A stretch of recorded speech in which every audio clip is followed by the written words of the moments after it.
உள் சைடில் வந்து பூச்சிக்கணத்துக்காக அருகா ஜன்னலை இழுத்து மட்டமாக வச்சு பேக் பண்ணி பூசிடுவோம். பூசி முடிச்சோன்னா கொஞ்ச நாள் ஆச்சுன்னு வைங்களேன், அந்த அருகால் உரமாக வந்து மேகத்துக்கும் ஒரு சின்ன வெடிப்புமா இருக்கும். அருகா வச்சுருந்தாலும் சரி, ஜன்னல் வச்சுருந்தாலும் சரி, எந்த இடத்துல இருந்தாலும் பார்க்கலாம். அந்த வச்சதுக்கு ஓரமாக ஏகத்தையுமே கட்டமாகவே வந்து ஒரு வெடிப்பு மாதிரி ஓடிட்டுருக்கும். அது மழை காலத்தில் வந்து கம்மியாக இருக்கும், வெயில் காலத்தில் மரம் சுருங்கக்குள்ள அந்த வெடிப்பு வந்து அதிகமாக இருக்கும். அதை நம்ம என்ன தான் பேக் பண்ணாலும் என்ன தான் பார்த்து பூசினாலும் அந்த வெடிப்பை வந்து வராமல் பார்க்கவே முடியாது. அது வராமல் இருக்கணும் அப்படின்னா நம்ம பூசிக்கணத்துக்காக மட்டமாக இழுத்து வைக்காமல் ஒரு 1.5 இன்ச்சு இல்லைன்னா 1 இன்ச்சு அந்த மரத்தை தாண்டி உள்ளே தள்ளி வச்சு கார்னர் மடிச்சிட்டோம் அப்படின்னா அந்த பூச்சிக்கணம் வந்து அந்த மரத்தில் ஏறி ஏகத்துக்கும் பிடிச்சிடும். ஏகத்துக்கும் பிடிச்சிக்கிச்சு அப்படின்னா அந்த வெடிப்பு வந்து அந்த மரத்தை ஒட்டி தான் லைட்டாக தெரியும். அதுலேயும் தெரியும், ஆனால் வந்து அது லைட்டாக தெரியும், ரொம்பவா தெரியாது.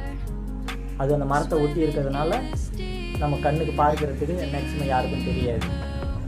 வீடு கட்டிட்டு அருகா ஜன்னல் வச்சுக்கணும் அப்படின்னு இருக்கிறவங்களா இருந்தாலும் சரி, இல்லை இதுக்கப்புறம் வீடு கட்டணுன்னாலும் சரி, அருகா ஜன்னல் வைக்கக்குள்ள அந்த மாதிரி பார்த்து வச்சுக்கிட்டீங்க அப்படின்னா கொஞ்சம் நல்லாயிருக்கும்.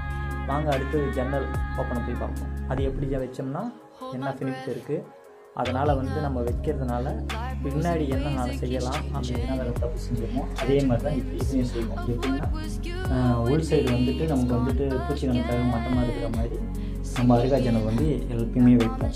ஏன்னா இப்போ உள் சைடில் பார்க்குறதுக்கு மட்டமாக இருக்கும். வெளி சைட்லேருந்து சாரல் அடித்தாலோ மழை பெஞ்சாலும் கதவுக்கு எந்த ஒரு டேமேஜும் வராது. அப்படிங்கிறதுனால நம்ம இதை தள்ளி நம்ம வைப்போம். இப்போ அதில் வந்துட்டு காலநிலை மாற்றத்தால் எப்படி வெடிப்பு விழுதோ அதே மாதிரி இந்த ஜன்னலுக்கும் நமக்கு வெடிப்பு விழும். இது வந்து எப்படி சொல்கிறது, மழை காலத்தில் கம்மியாக இருக்கும், வெயில் காலத்தில் மரம் சுருங்கக்குள்ள ரொம்ப பெருசாக இருக்கும். அதே சமயம் நம்ம திருப்பி கொஞ்ச நாள் கழிச்சு கிளாஸ் ஏதாவது உள்ளே வைக்கணும், அவுட்டரில் பீடிங் போட்டு நம்ம ஒரு கிளாஸ் வைக்கணும் அப்படின்னா இந்த ஓரம் தள்ளி வச்சுட்டோம் அப்படின்னா நம்மளால் வந்து உள் சைடில் வந்து கிளாஸோ மற்றபடி வேறு ஏதாவது ஒரு விஷயம் செய்யணும்னாவோ செய்ய முடியாது.